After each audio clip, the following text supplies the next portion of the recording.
retomando a questão da frente, sobre a questão da educação escolar estar comprometida, de alguma forma, por conta da falta de compromisso, não é compromisso que vocês falaram? De estrutura? Não, vocês falaram de valorização, de incentivo do professor. Vocês falaram também de motivação. E a desmotivação do educando por conta da desmotivação do professor.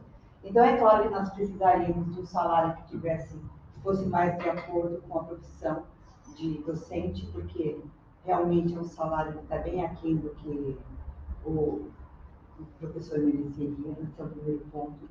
Um segundo ponto importante é que esse professor tenha mais vínculo com a escola que ele atua e que ele fique, né, o tempo dele naquela escola, com um grupo, uma equipe, e essa equipe consiga fazer esse movimento de reflexão da realidade dos seus próprios alunos.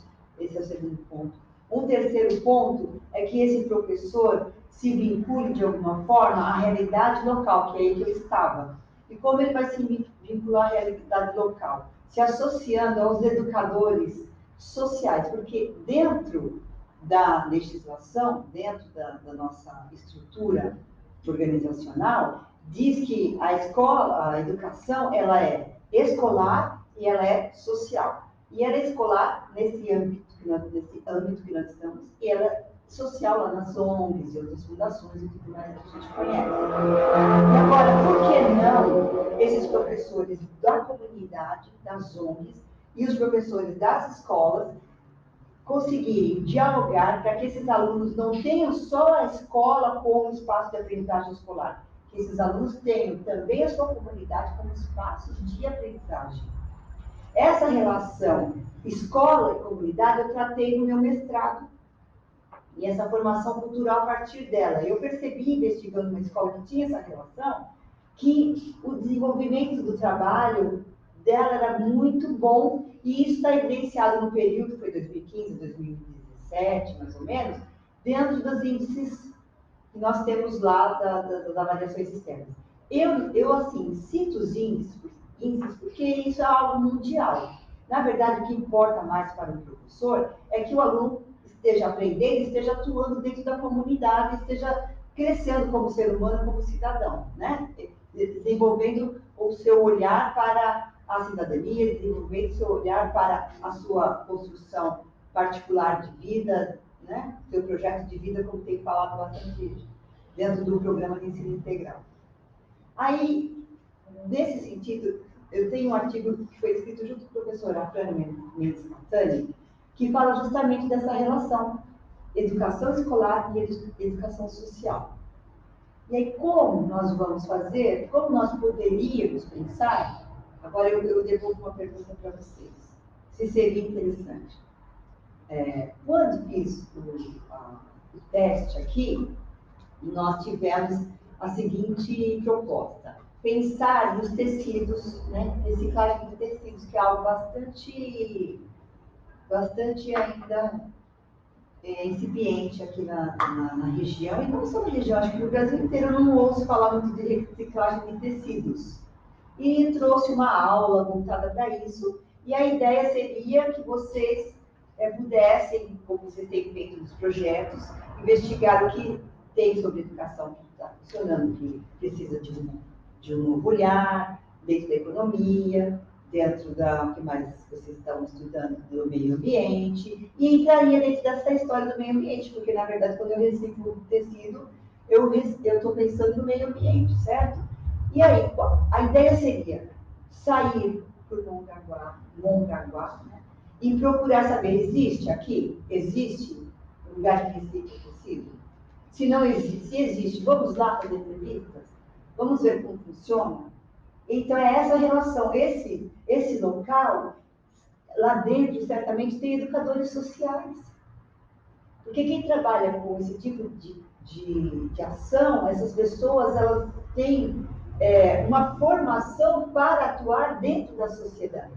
E nós estamos trazendo para vocês uma formação curricular que precisa ter esse olhar para a sociedade, mas vocês ficam aqui olhando para a sociedade? Não, vamos lá na sociedade. E aí, vocês gostariam, por exemplo, de sair daqui e ir num local como esse, fazer entrevista, ver como funciona, se é possível fazer outro, se vocês gostariam que houvesse outros, e nós tivéssemos aqui outros tipos de empreendedores que trabalhassem com esse tipo de demanda? Mas a senhora acha que o governo, a prefeitura, a diretoria educacional da comunidade, que a gente está falando sobre educação na periferia, da comunidade, teria esse acesso? Você acha que eles conseguiriam ir para um lugar desse para ter mais aprendizado? Você acha que o governo ele ajuda em prol da educação? Eu penso assim, que o que acontece? Se por exemplo, o município conversa com os representantes eles conversam com os representantes vamos lá. Quando os representantes do município conversam com os representantes do Estado, então eles procuram algo que vá auxiliar, ou seja, uma política pública que auxilie nessa construção conjunta de uma aprendizagem escolar e social, daria certo. Mas o que depende? Depende desse diálogo entre eles, depende da reestruturação curricular a partir desse diálogo, né? E depende também de novos olhares para os espaços escolares. Algumas pessoas já fazem isso.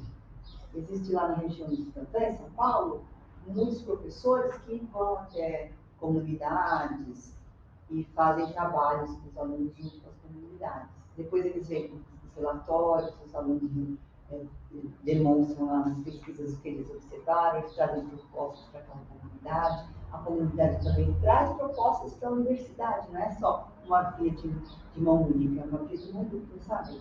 Então, a senhora acredita que, ao invés de um ensino lá nas periferias, se dedicar estuda isso para a faculdade, você acha melhor que eles estudem contextos sociais para melhorar a comunidade deles? Não, eu não acho que tem que substituir, eu acho que tem que agregar, tem que incluir, não substituir. Os estudantes também dessa parte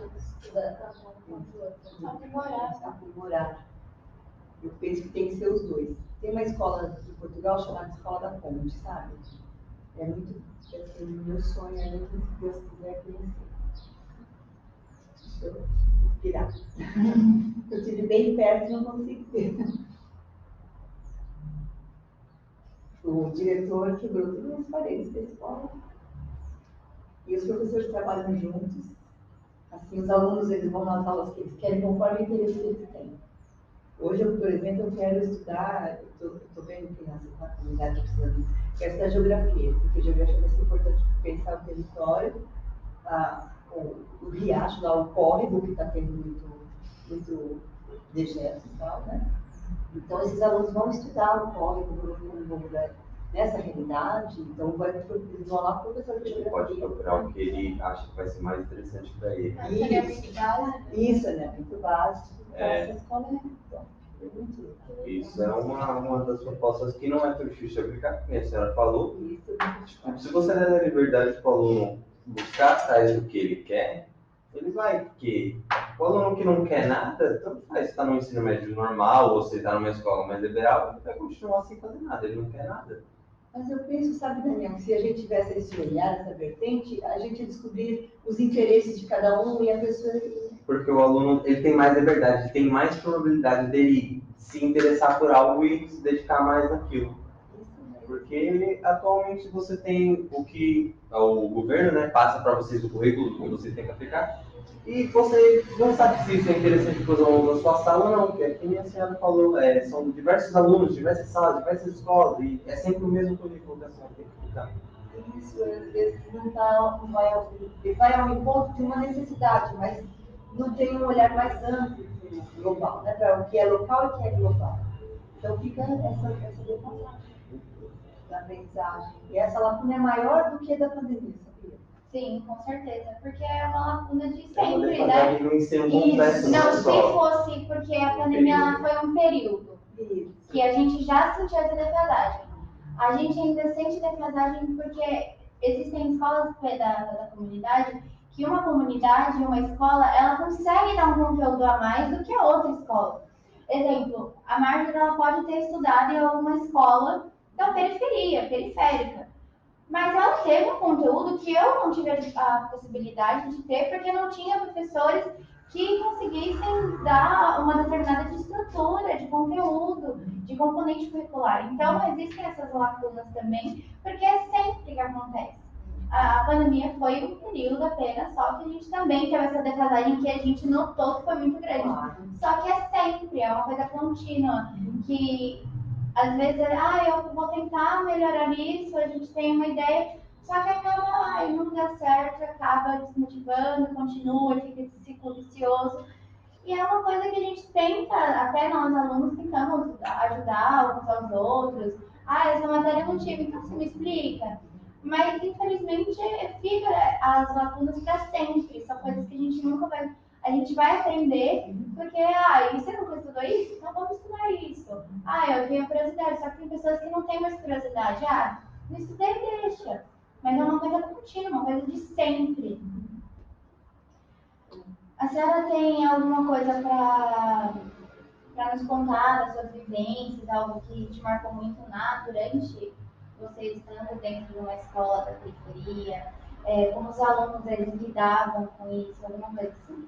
Então, eu vejo assim, o último ponto, que eu não quero nunca criticar os professores, que eu sei muito bem, eu sou professora, da dificuldade que foi e é para mim, e para todos nós, para que a gente possa continuar estudando, né?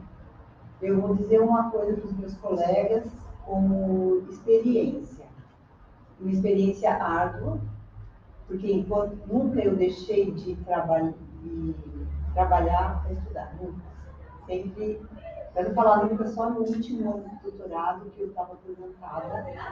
Então, eu tive oportunidade de fazer um ano só estudando, porque foi o último ano do doutorado, imagina. Imaginem vocês.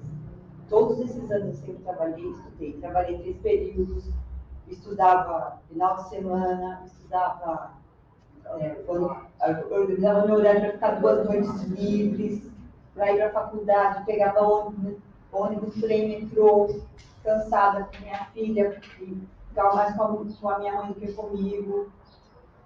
Mas eu garanto, se o ideal é uma educação melhor, e se o ideal é sair do lugar comum, como está dito, ingressar, frase, é continuar estudando, fazendo, não só cursinhos que nós estamos falando, básicos, mas mestrado e doutorado. O mestrado foi o divisor de águas da minha vida. Veio porque tive um professor chamado Antônio Joaquim Severino, conhecido mundialmente, uma referência na educação, filósofo de educação.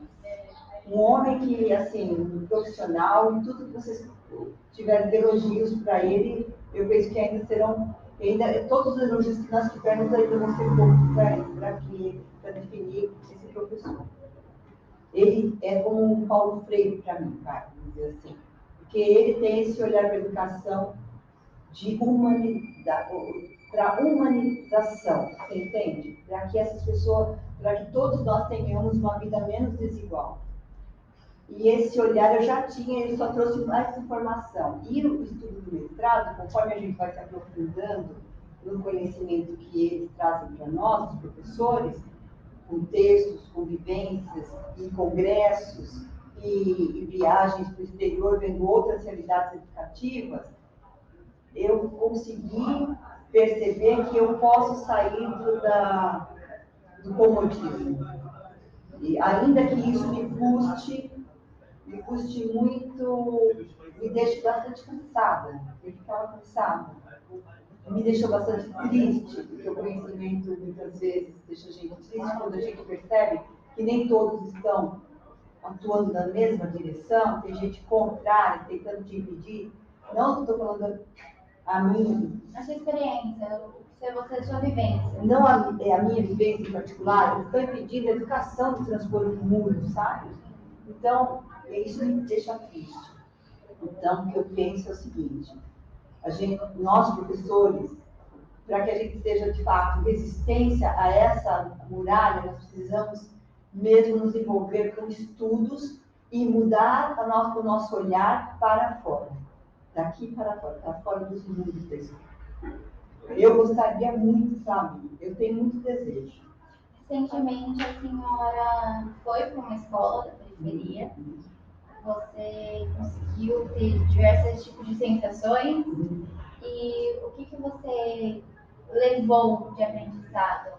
Então, eu só fiquei, assim, bastante consternada com as crianças, porque é tudo aquilo que o espaço escolar não pode ter tempo.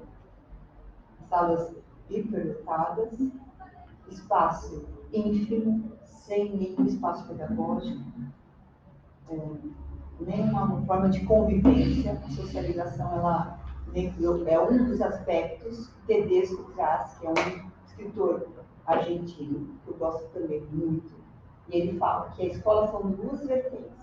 Uma é a cognitiva, né, da aprendizagem, e a outra é a socialização. E essa socialização, vocês perceberam quanto faltou na pandemia, né? Quanto isso foi prejudicial porque não havia socialização.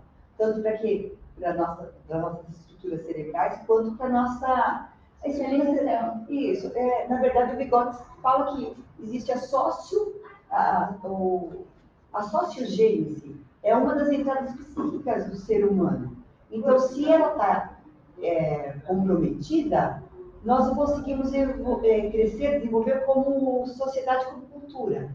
Um exemplo, o ser humano, ele não nasceu sabendo voar. Nós não nascemos, né? Uma professora chamada Marta Poliber, ela diz assim, que ela lê do Vygotsky, que ela diz, nós não sabemos voar, mas o homem acha bonito, o homem quer voar. Aí o homem faz o quê? Se reúne com outros e inventa o avião.